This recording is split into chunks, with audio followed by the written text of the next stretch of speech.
அமெரிக்க முன்னாள் அதிபர் ட்ரம்ப் ஆபாசப்பட நடிகைக்கு பணம் கொடுத்த வழக்கின் விசாரணை நடந்து கொண்டிருந்த போது நீதிமன்றத்திற்கு வெளியே ஒருவர் தீக்குளித்ததால் பரபரப்பு ஏற்பட்டது. ஆபாச பட நடிகைக்கு பணம் கொடுத்தது தொடர்பான வழக்கில் நியூயார்க்கில் உள்ள மன்ஹாட்டன் நீதிமன்றம் ட்ரம்பிற்கு எதிராக கிரிமினல் குற்றச்சாட்டை பதிவு செய்தது. இந்நிலையில் நேற்று வழக்கு விசாரணை நடந்து கொண்டிருந்த போது நீதிமன்றத்திற்கு வெளியே ஒருவர் தீக்குளித்து தற்கொலைக்கு முயன்றார். அவர் மீது தண்ணீரை ஊற்றி காப்பாற்றிய போலீசார் மருத்துவமனைக்கு அனுப்பி வைத்தனர்.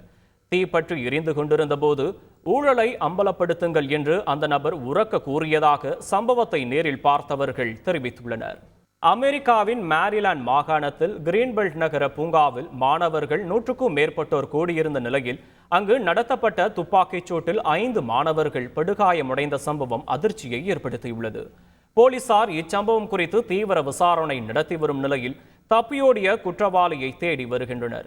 2 உயர்நிலை பள்ளிகளைச் சேர்ந்த இறுதியாண்டு மாணவர்கள் 500 முதல் 600 பேர் சீனியர் ஸ்கிப் டேவை ஒட்டி பள்ளிகளுக்கு செல்லாமல் வகுப்புகளை புறக்கணித்துவிட்டு பூங்காவில் கூடியிருந்த சமயத்தில் இந்த சம்பவம் நிகழ்ந்துள்ளது குறிப்பிடத்தக்கது. பிரேசிலில் பழங்குடியின மக்கள் தினத்தை குறிக்கும் வகையில் ரியோ டி ஜெனீரோவில் அமைந்துள்ள பிரம்மாண்ட கிறிஸ்து மீட்பர் சிலை பச்சை நிறத்தில் ஒளிர செய்யப்பட்டது.